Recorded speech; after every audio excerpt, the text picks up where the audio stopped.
maintenant Thalie, la réalisatrice d'Histoire de bus.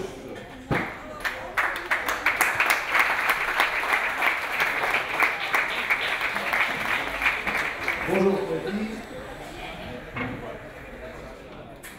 Alors, je sais que c'est assez difficile à croire, mais Histoire de bus est un film autobiographique. Alors j'aimerais que tu nous racontes ce matin un peu pourquoi et comment il s'agit d'un film autobiographique. Ok, ben moi j'avais fini chez Madame Poule en 2006. J'avais fini un film et j'avais pas d'assurance chômage et j'avais pas de revenus fixes. Puis j'ai eu l'idée de construire l'autobus scolaire parce que quand mon jeune garçon était jeune, ben, quand il prenait l'autobus, je voyais le chauffeur, puis je me disais, ça doit être le fun d'être avec des enfants, dire bonjour aux enfants tous les matins, puis aussi, où est-ce que moi j'habite, c'est la campagne, puis c'est un petit peu vallonné, c'est très beau, le décor est très beau. Puis je me voyais faire ça, je me disais que ça doit être sympathique comme travail. Puis aussi, par rapport les heures, c'est les mêmes heures que mes enfants, dans le sens quand il n'y a pas d'école, moi je travaillais pas. Alors je suis allée chercher mon permis. Et aussi mon idée c'était, comme on a le chômage tout l'été, puis on travaille pas, on travaille juste le matin et l'après-midi pour aller les chercher. Je me disais que je pouvais animer et faire un film entre les deux, on appelle ça des runs, je sais pas comment dire ça en français. Oui, entre tes deux quarts de travail. Oui, ça, mon idée c'était ça, c'était je vais faire un film indépendant en travaillant entre mes quarts de travail. Mes quarts de travail. Alors finalement, mais c'est ça, ça n'a pas été... ça a été très difficile parce qu'en hiver, on a eu l'hiver, il y avait beaucoup de neige. Puis les autobus scolaires, c'est traction arrière. Puis ça pèse des tonnes. Donc, en fait, ça tient vraiment pas bien la route. Puis ça a été... Puis aussi, quand on recule, c'était hyper stressant. Quand on recule, parce que on peut voir juste sur les côtés, mais on ne peut pas voir si l'enfant directement en arrière. Ou un chien. Ou un chien. Mais ça moi je faisais des cauchemars que je reculais sur tout le monde. Parce que où je faisais des cauchemars que je montais une côte, là l'autobus il redescendait reculant puis j'avais pas de frein. Et est-ce que tu es allé dans le fossé avec le bus? Bien sûr. Mais ça arrive à tout le monde. C'est vrai, non mais c'est vrai. Donc, Keller existe vraiment? Oui. Oui. Et tout le monde l'appelle Keller derrière son dos, pas en pleine face, mais tout le monde l'appelle Keller parce qu'en fait, ouais, c'est ça, moi j'avais demandé pourquoi les gens l'appelaient Keller, puis moi j'avais l'explication que moi j'avais eue, c'est qu'il avait enterré un chien vivant. Ça c'est drôle, j'avais même pas pensé à ça.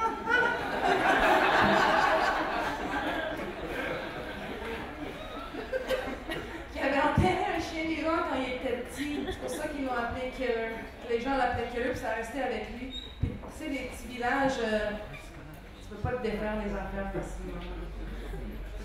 Mais t'as pas tué le chien de Keller, vraiment, ça c'est la fiction, hein? Oui, ça c'est la fiction. Mais j'ai vraiment mis l'autobus dans le fossé. Puis je me suis fait pogner aussi une fois, puis là, c'est t'as tous les enfants qui crient je veux descendre! D'ailleurs, Je veux descendre, que tu joues très bien, là, et il sonne exactement comme ce qu'on entend dans le film. Donc c'est toi qui as fait les voix dans le film, ces voix-là? Oui, on avait fait appel. Je pense qu'on a essayé comme 5 actrices, puis ça marchait jamais, parce qu'en fait, moi je trouve que c'est difficile de trouver une voix dans les films d'animation. Ça arrive plus souvent que j'aime pas les voix dans les films d'animation. J'aime pas le jeu de l'acteur ou l'actrice. Tu sens le jeu. Oui, je sens le jeu. Puis en fait, c'est ça, c'est difficile de trouver une voix qui colle bien au personnage. Puis on avait essayé, puis finalement, il y avait quelqu'un qui m'a dit « Mais pourquoi tu le fais pas toi? » Puis je me suis dit « Pourquoi pas? Je vais essayer, puis au pire aller, si ça marche pas, ben, on va continuer nos recherches. » Mais finalement, ça a été assez satisfaisant qu'on garde ma voix. Moi. J'ai beaucoup aimé ça, faire ça d'ailleurs. Et tu fais les voix des enfants aussi? Ben juste, mon père a acheté un string à la main!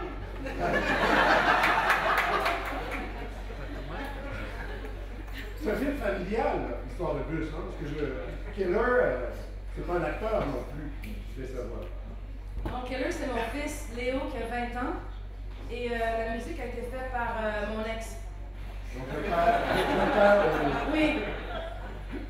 Un vrai film familial fait dans ta maison à la campagne. Oui. Yes. Oui. Et t'as pas un peu l'impression qu'il t'arrive beaucoup de choses étonnantes constamment? Parce que quand on regarde l'histoire de bus, on se dit c'est plus grande nature, c'est pas réaliste ces choses-là. Et toi, tu nous racontes ensuite que ce sont des choses que tu as vécues. Est-ce que c'est ton regard sur le monde qui fait que tu es attentive et qu'il y a toutes sortes de choses étranges qui se passent autour de toi, qui t'arrivent? Mais c'est quoi les choses impossibles qui arrivent dans le film? C'est pas impossible, c'est des personnages. Keller est un personnage étonnant quand même. C'est un vrai personnage. C'est un vrai personnage, donc tu te retrouves toujours, j'ai l'impression, dans des situations un peu improbables, non? Ben ça m'arrive souvent dans ma vie à moi. Oui, c'est ça. Tu es doué pour ces situations. Oui, il va falloir que je fasse attention. Hein, ouais. Les questions de la salle.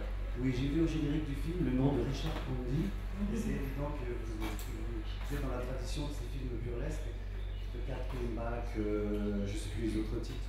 Kaltenbach, c'est Cordell Barker en Alors justement, en France, on se mélange, on n'arrive jamais à comprendre si c'est Richard Pondy ou Cordell Barker, c'est le même graphisme en général. Et donc, quelle a été la part de Richard Pondy sur votre film? Richard Pondy, c'est son film de Disney. D'après moi, c'est mon film préféré de l'ONF. Puis c'est un monsieur que moi j'avais rencontré pour la première fois en 1997 au Festival de film à Ottawa, Festival d'animation à Ottawa. Puis j'ai été son groupie, je l'ai suivi pendant tout le festival, je ne l'ai pas lâché. Mais on a beaucoup rigolé, c'est un homme qui est très touchant. Puis on a perdu contact, puis je sais qu'il ne fait pas de film, en tout cas. Mais j'aime beaucoup ça. Je voulais qu'il fasse la voix de Keller. C'est ça l'idée au début. Puis il voulait pas. C'est un gars qui est très timide en même temps, mais il voulait pas. Il a essayé, puis il a dit non, j'aime pas ça. Puis donc finalement, je l'ai juste convaincu de faire des cris pour moi. Je les ai insérés dans l'autobus. Nos questions? Est-ce que Keller a vu le film? Non. Mais en même temps, je veux dire, Keller, ça, c'est sur l'Internet, ça, hein?